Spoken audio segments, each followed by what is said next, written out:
अभिनेत्री दीपिका पादुकोण से शनिवार को एनसीबी के गेस्ट हाउस में करीब 5 घंटे तक पूछताछ हुई। एनसीबी ने दीपिका पादुकोण से कई सवाल किए, उनसे कुल 4 राउंड पूछताछ हुई। बताया जा रहा है कि दीपिका पादुकोण से सीधा सवाल किया गया कि करिश्मा के साथ जो उनकी ड्रग्स चैट सामने आई है वो सच है या नहीं। बताया जा रहा है कि दीपिका ने माना है कि वो चैट उन्होंने की थी। इसके अलावा दीपिका पादुकोण से पूछा गया कि क्या वो ड्रग्स लेती हैं। इस सवाल के जवाब में दीपिका ने कहा कि वो ड्रग्स नहीं लेती हैं। दीपिका पादुकोण का क्वान कंपनी के मैनेजर करिश्मा के साथ एक चैट सामने आया था। इस चैट में करिश्मा से दीपिका ने कहा था कि माल है क्या। चैट में वो करिश्मा से हैश मांग रही थीं, जिसके जवाब में करिश्मा ने कहा था कि वो बांद्रा में है, मगर अमित नाम का व्यक्ति उन्हें माल पहुंचा देगा। दीपिका पादुकोण से कोको में पार्टी वाली बात भी सामने आई थी, जिसको लेकर शनिवार को एनसीबी ने उनसे सवाल जवाब किए। एनसीबी ने अभी तो दीपिका पादुकोण को घर जाने दिया है, मगर उन्हें क्लीन चिट नहीं दी गई है।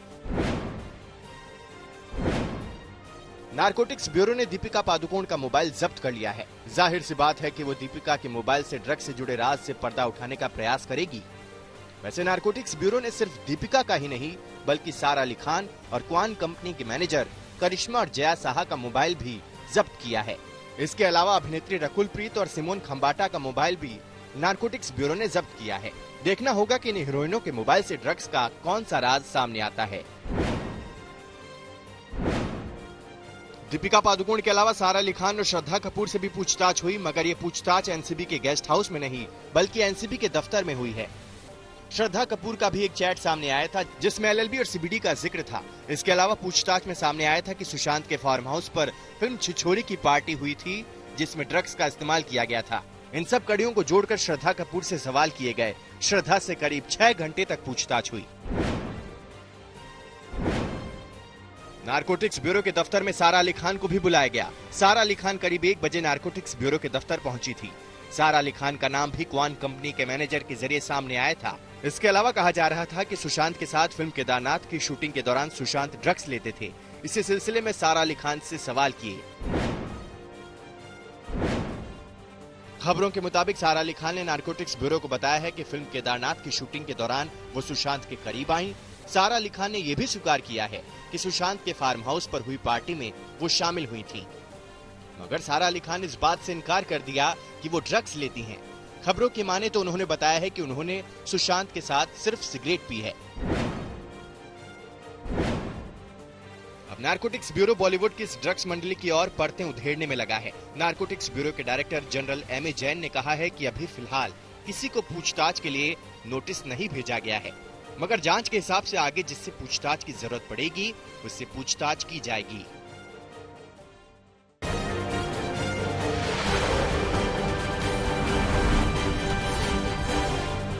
एनडीए में पड़ गई है बहुत बड़ी फूट। अकाली दल ने एनडीए से अलग होने का फैसला किया है।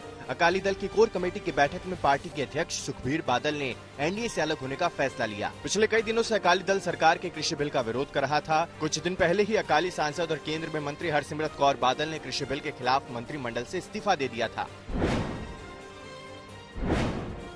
एनडीए से अकाली दल के अलग होते ही बीजेपी और अकाली का 24 साल पुराना साथ टूट गया। 1996 में दोनों दलों में गठबंधन हुआ था। पंजाब में दोनों दलों की कई बार सरकार भी बनी।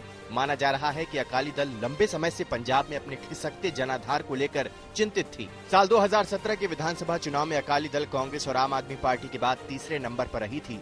उसे सिर्फ 18 सीटें मिली थी। किसान अकाली दल का मुख्य जनाधार रहे हैं। शिरोमणि अकाली दल के अध्यक्ष सुखबीर बादल ने एनडीए से अलगाव की जानकारी ट्विटर के जरिए भी दी।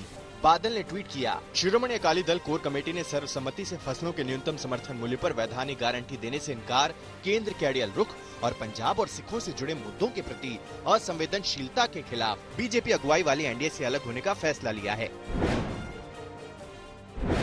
पंजाब की गरीब की किसान की पार्टी है। मैं सारे नूं बेनती करदा कि सारे इकट्ठे होकर लड़ो। हर इंसान अपना डायरेक्शन एक अलग न करिए, क्योंकि लड़ाई लंबी होनी है। इकट्ठे होकर लड़ सकते हैं। अपने में सारे में कोई फुट नहीं होनी चाहिए, कोई डायरेक्शन नहीं होनी चाहिए। एनडीए से अकाली दल के अलग होने के फैसले पर पंजाब के मुख्यमंत्री कैप्टन अमरिंदर सिंह ने कहा है कि अकाली दल ने सियासी मजबूरी में ये फैसला लिया है। कैप्टन अमरिंदर सिंह ने कहा कि अकाली दल के इस फैसले का नैतिकता से कोई लेना देना नहीं है। अकाली दल के पास कोई विकल्प नहीं था, क्योंकि भारतीय जनता पार्टी पहले ही साफ कर चुकी थी कि कृषि बिल की अच्छाई से किसानों को आश्वस्त न करा पाने के लिए अकाली दल ही दोषी है।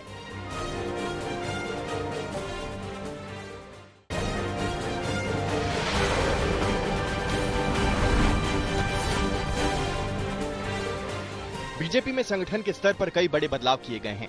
शनिवार को बीजेपी अध्यक्ष जेपी नड्डा ने अपनी नई टीम का ऐलान किया, जिसमें राम माधव, मुरलीधर राव, अनिल जैन और सरोज पांडे की महासचिव की पद से छुट्टी हो गई है। नई टीम में ज्यादातर युवा चेहरों को जगह दी गई है। बीजेपी में पहली बार 12 राष्ट्रीय उपाध्यक्ष भी बनाए गए हैं। इसके अलावा 9 महासचिव और 13 राष्ट्रीय सचिव नियुक्त किए गए हैं। सांसद अनिल बलूनी की अगुवाई में 23 प्रवक्ताओं के नाम भी जारी किए गए हैं। कर्नाटक से सांसद तेजस्वी सूर्या को भारतीय जनता युवा मोर्चा का नया अध्यक्ष बनाया गया है। महाराष्ट्र के पूर्व सीएम देवेंद्र फडणवीस और शिवसेना सांसद संजय राउत की एक मुलाकात को लेकर महाराष्ट्र में सियासी अटकलबाजियों का दौर शुरू हो गया है। दोनों नेताओं के बीच मुंबई के होटल में बैठक हुई, जो 1.5 घंटे से भी ज्यादा वक्त तक चली। हालांकि इस मुलाकात के बारे में कहा जा रहा है कि शिवसेना के अखबार सामना के लिए पूर्व सीएम का इंटरव्यू करना है, जिसके बारे में संजय राउत फडणवीस से चर्चा कर रहे थे। कहा यह भी जा रहा है कि ये इंटरव्यू बिहार चुनाव के बाद छपेगा, लेकिन ये दावा हजम करना बेहद मुश्किल है। शनिवार को पूर्व प्रधानमंत्री मनमोहन सिंह के जन्मदिन पर पीएम मोदी समेत सभी नेताओं ने उन्हें शुभकामनाएं दी। मनमोहन सिंह के जन्मदिन के मौके पर सियासत भी जमकर हुई। राहुल गांधी ने पूर्व पीएम को बधाई देते हुए लिखा कि उनके जैसे गंभीर प्रधानमंत्री की कमी आज देश को बहुत खल रही है। वहीं प्रियंका गांधी ने मनमोहन के अपने संदेश में यूपीए सरकार के दौरान के तमाम कामकाज गिनाए। चुनाव की तारीखों के ऐलान के साथ ही बिहार में सियासी सरगर्मियां तेज हो गई हैं। शनिवार को पूर्व डीजीपी गुप्तेश्वर पांडे नीतीश कुमार से मिलने पहुंचे। ऐसी अटकलें थी कि गुप्तेश्वर पांडे जेडीयू में शामिल हो सकते हैं, लेकिन नीतीश से मुलाकात के बाद गुप्तेश्वर पांडे ने कहा कि उन्होंने अभी कुछ तय नहीं किया है। नीतीश और गुप्तेश्वर पांडे की मुलाकात पर पप्पू यादव ने तंज कसा है। पप्पू यादव के मुताबिक दोनों की चाहत एक जैसी है, इसलिए जोड़ी अच्छी जमेगी। महागठबंधन में सीट बंटवारे को लेकर तनातनी का माहौल है। आरजेडी नेता शिवानंद तिवारी ने कहा कि महागठबंधन में अभी तक सीटों का बंटवारा हो जाना चाहिए, इसमें देरी हो रही है, जिसके वो खिलाफ हैं। इससे पहले उपेंद्र कुशवाहा ने तेजस्वी का नेतृत्व स्वीकार करने को लेकर आपत्ति जताई थी।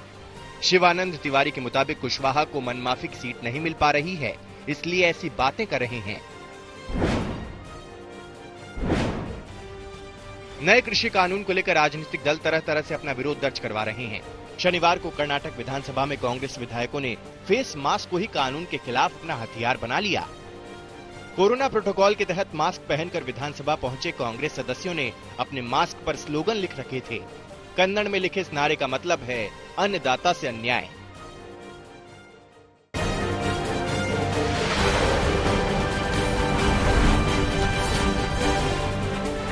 प्रधानमंत्री नरेंद्र मोदी ने शनिवार को संयुक्त राष्ट्र महासभा को संबोधित किया। वीडियो कॉन्फ्रेंसिंग के जरिए दिए गए संबोधन में पीएम मोदी ने यूएन में भारत की स्थायी सदस्यता को लेकर जोरदार तरीके से अपनी बात रखी। पीएम मोदी ने सवाल उठाया कि भारत यूएन के संस्थापक देशों में से एक है, लेकिन उसे अभी तक नीतिगत फैसले लेने का दर्जा नहीं दिया जा रहा है। पीएम ने कहा कि यूएन में बदलाव समय की सबसे बड़ी मांग है। भारत के लोग संयुक्त राष्ट्र के रिफॉर्म को लेकर जो प्रोसेस चल रहा है, उसके पूरा होने का बहुत लंबे समय से इंतजार कर रहे हैं। पिछले करीब 6 महीने से पूरी दुनिया कोरोना महामारी से जूझ रही है। इस दौरान वैश्विक स्तर पर सामूहिक प्रयास के तौर पर यूएन की भूमिका कहीं देखने को नहीं मिली। पीएम मोदी ने इस पर भी सवाल उठाया। साथ ही प्रधानमंत्री ने भारत की कोरोना से जंग का फायदा पूरी दुनिया को मिलने का भरोसा भी दिलाया। विश्व के सबसे बड़े वैक्सीन उत्पादक देश के तौर पर आज मैं वैश्विक समुदाय को एक और आश्वासन देना चाहता हूं।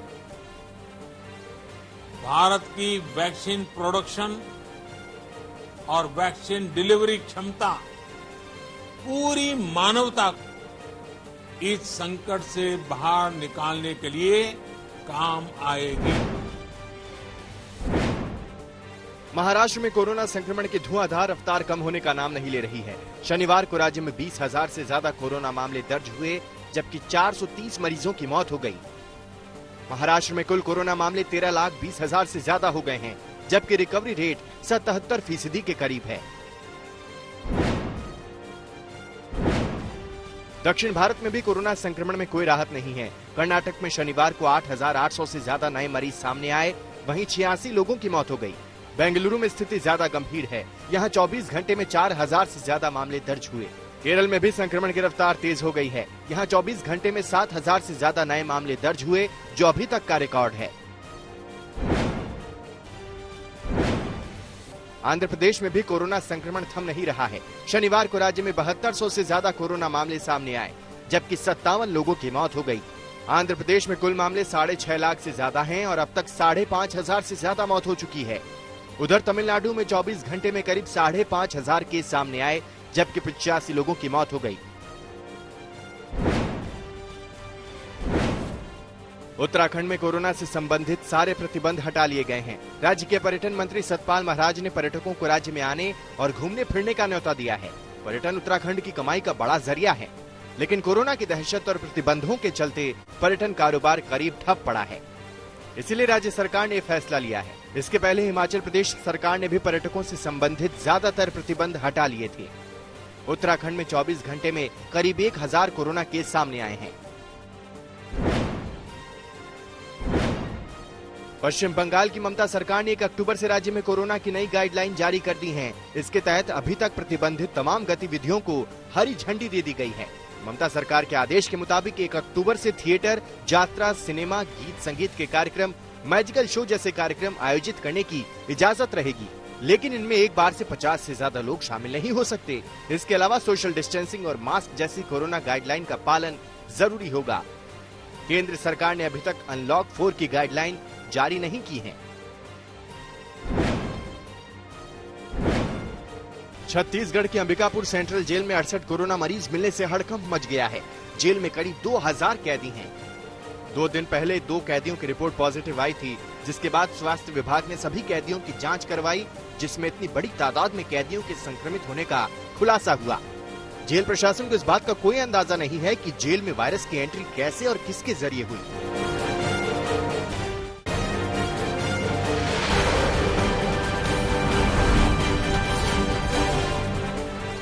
प्रधानमंत्री नरेंद्र मोदी आज मन की बात कार्यक्रम के जरिए जनता को संबोधित करेंगे। हर बार की तरह पीएम मोदी का कार्यक्रम सुबह 11 बजे शुरू होगा। मन की बात कार्यक्रम में पीएम मोदी खेती बिलों पर बात कर सकते हैं, क्योंकि उनके खिलाफ देश भर में किसान प्रदर्शन कर रहे हैं। साथ ही साथ पीएम मोदी कोरोना वायरस महामारी और भारत चीन सीमा विवाद पर भी बात कर सकते हैं। इसके अलावा पिछले दिनों संसद में हुए हंगामे और सांसदों के व्यवहार और फिर निलंबन पर भी पीएम बात कर सकते हैं।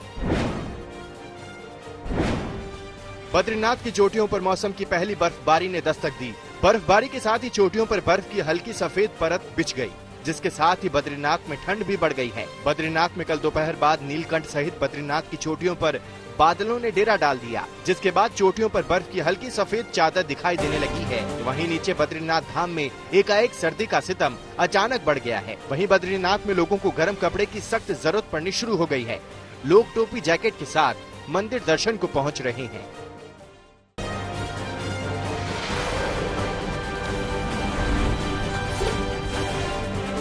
बिहार के कई हिस्सों में भारी बारिश ने फिर से कहर मचा दिया है। कटिहार में शहरी इलाकों में भी बाढ़ की स्थिति बन गई है।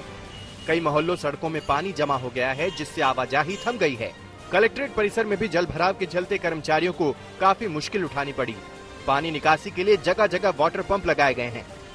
मौसम विभाग के मुताबिक आज भी भारी बारिश की संभावना है। बिहार के शिवहर में बागमती नदी खतरे के निशान से करीब 1.5 मीटर ऊपर बह रही है। शिवहर मोतिहारी स्टेट हाईवे के बड़े हिस्से पर पानी भर गया है। हालात ऐसे हो गए हैं कि शिवहर से मोतिहारी जाने के लिए लोग नावों का इस्तेमाल कर रहे हैं, आवागमन कर रहे हैं। नदी की धार तेज होने के चलते डैम निर्माण का कार्य भी बाधित हो गया है और आसपास के कई गांवों में पानी भरने लगा है। समस्तीपुर भी जोरदार बारिश से बेहाल हो गया है। शहर के कई पॉश इलाकों, बीएड कॉलेज, चीनी मिल परिसर और कृष्णापुर मोहल्ले में बाढ़ का मंजर दिखने लगा है। शहर के अंबेडकर छात्रावास में भी बारिश का पानी घुस गया है। बारिश का पानी कई घरों और मंदिरों को डुबोने लगा है। ज्यादातर सड़कों पर 2 से 3 फुट तक पानी भर गया है, जिससे आवाजाही भी ठप पड़ गई है। बारिश के नए दौर से असम में भी दोबारा मुसीबतों का पहाड़ टूट पड़ा है। 72 घंटों में असम और मेघालय में 70,000 से ज्यादा लोग बाढ़ से प्रभावित हुए हैं, जबकि 7 लोगों की मौत हो गई है। असम के करबी, ओंगलोंग और नौगांव समेत 5 जिलों में बाढ़ का कहर सबसे ज्यादा है। इन जिलों में सैकड़ों हेक्टेयर फसल पानी में डूबकर बर्बाद हो गई है। तेलंगाना के महबूब नगर में सड़क पर बहती तेज धार में एक शख्स बह गया। जोरदार बारिश के चलते महबूब नगर में नदी नाले उफान पर हैं और सड़कें गायब हो चुकी हैं। ऐसे हालात में शख्स पानी से लबालब सड़क पार करने की कोशिश में था, लेकिन तेज धार में उसके पैर उखड़ गए और वो बहने लगा। ग्रामीणों ने इसे बचाने की कोशिश की, लेकिन युवक पानी में बह गया। पिछले 48 घंटों में तेलंगाना के कई जिलों में जोरदार बारिश हुई है। हैदराबाद में भी बादलों ने जोरदार दस्तक दी, जिसके चलते शहर में जगह जगह जल भराव की स्थिति बन गई। शनिवार सुबह से शाम तक हुई बारिश में सड़कें जलमग्न हो गई। रिहायशी कॉलोनियों के अलावा कई स्कूलों और सरकारी दफ्तरों में पानी भर गया।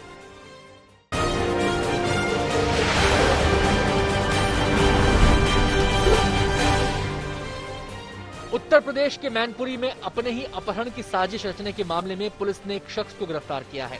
पुलिस ने युवक का साथ देने वाले उसके 2 दोस्तों और अपहरण की फर्जी रिपोर्ट लिखाने वाले उसके भाई को गिरफ्तार किया है। दरअसल व्यवसायी सुलेमान अपनी बीवी और बच्चों को छोड़कर अपनी प्रेमिका के साथ रहना चाहता था। उस पर 12 लाख रुपए का कर्ज भी था, इसलिए दुनिया से बचने के लिए उसने अपने अपहरण की साजिश रची, लेकिन उसकी साजिश का पर्दाफाश हो गया। उत्तर प्रदेश के सुल्तानपुर में चोरी के आरोपियों की पिटाई का वीडियो वायरल होने के बाद चौकी इंचार्ज को निलंबित कर दिया गया है। पहले तस्वीरें देखिए। थाने के भीतर चोरी के आरोपियों को कुड़वार थाना क्षेत्र के बंधुआ कला चौकी के इंचार्ज पीट रहे हैं। वो आरोपियों को पट्टे से मार रहे हैं और आरोपी रो रहे हैं, चिल्ला रहे हैं। बताया जा रहा है कि इन आरोपियों ने चोरी की वारदात को अंजाम दिया था और इनके बताए जाने के बाद 30 जोड़ी पायल और 6 मंगलसूत्र बरामद किए गए, मगर पिटाई की तस्वीरें सामने आने के बाद चौकी इंचार्ज पर एसपी ने कार्रवाई की है।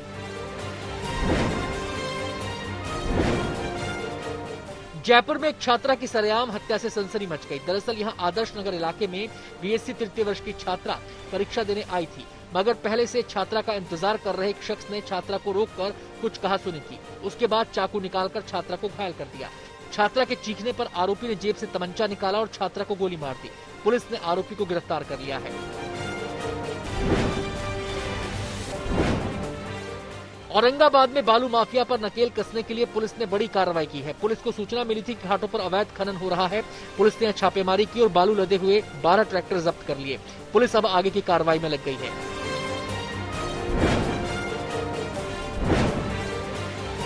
राजस्थान के भरतपुर में पुलिस ने बड़ी कार्रवाई करते हुए ठगी करने वाले 11 बदमाशों को गिरफ्तार किया है। ये बदमाश ऑनलाइन ऐप के जरिए 14 राज्यों के लोगों को चूना लगा चुके थे। पुलिस ने इनके पास से 2,63,000 रुपए, 19 mobile, 16 debit card, 19 passbook, 8 chequebook और 200 आर्मी के फर्जी गेट पास बरामद किए हैं। ये ऑनलाइन वाहन बेचने का झांसा देकर ठगी करते थे। ज्यादातर आरोपी एक ही गाँव के हैं।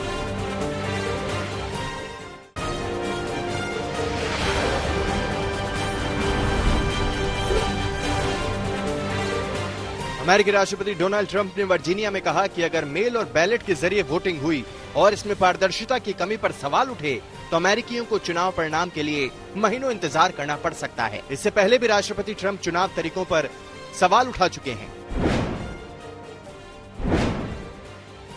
कोरोना महामारी में अमेरिकी राष्ट्रपति ट्रंप की गलत नीतियों को लेकर वहां के कई वेटरन जर्नलिस्ट, डॉक्टर्स और एडमिनिस्ट्रेटिव ऑफिसर ने ट्रंप की जमकर आलोचना की है। साथ ही उन लोगों ने ट्रंप को समय रहते इसमें सुधार करने की नसीहत भी दी है। अमेरिकी राष्ट्रपति डोनाल्ड ट्रंप ने विपक्ष के विरोध के बावजूद सुप्रीम कोर्ट में नए जज की नियुक्ति कर दी है। ट्रंप ने एमी कोने बैरेट को दिवंगत जस्टिस रूथ बेडर गिन्सबर्ग की जगह सुप्रीम कोर्ट का नया जज बनाया है। अमेरिका के साउथ कैरोलिना के समुद्री तटों पर टॉर्नेडो की दस्तक से हड़कंप मचा हुआ है। समुद्र से उठती तबाही की लहरों से शहरों में भारी नुकसान होने की आशंका जताई जा रही है। वहीं आपदा प्रबंधन के काम में तेजी दिखाते हुए विभागीय टीमें जुट गई हैं।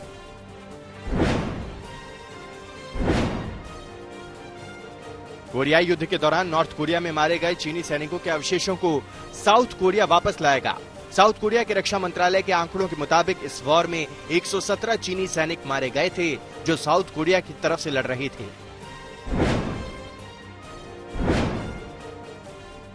दुनिया में 3 करोड़ 28 लाख से ज्यादा लोग कोरोना से संक्रमित हो चुके हैं और इससे अब तक 9,94,000 लोगों की मौत हो चुकी है। वहीं पिछले 24 घंटों के भीतर दुनिया में कोविड-19 से मरने वालों की संख्या करीब 6,000 है। ऑस्ट्रेलिया में विक्टोरिया के हेल्थ मिनिस्टर ने इस्तीफा दे दिया। इस्तीफे की वजह साफ करते हुए उन्होंने बताया कि विक्टोरिया के हॉटस्पॉट बनने और महामारी में बढ़ती चुनौतियों से निपटना बहुत कठिन है, इसलिए इससे हार मानकर उन्हें ऐसा कदम उठाना पड़ा।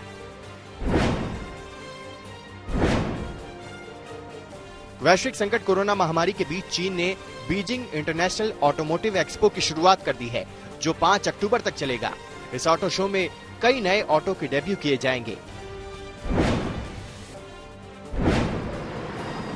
7 बार के formula 1 world champion Michael Schumacher के बेटे मिक शूमाकर ने सोची ग्रैंड प्रिक्स में 186 अंकों के साथ बढ़त बना ली है और 2020 सीजन के इस मुकाबले में शूमाकर ने यूकी सुनोडा और कैलम इलॉट को काफी पीछे छोड़ दिया है।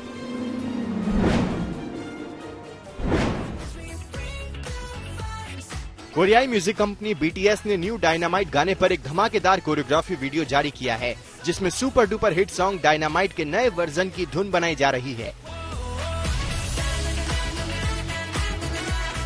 न्यू डायनामाइट का ये कोरियोग्राफी वीडियो डिजिटल साइट्स पर धमाल मचा रहा है।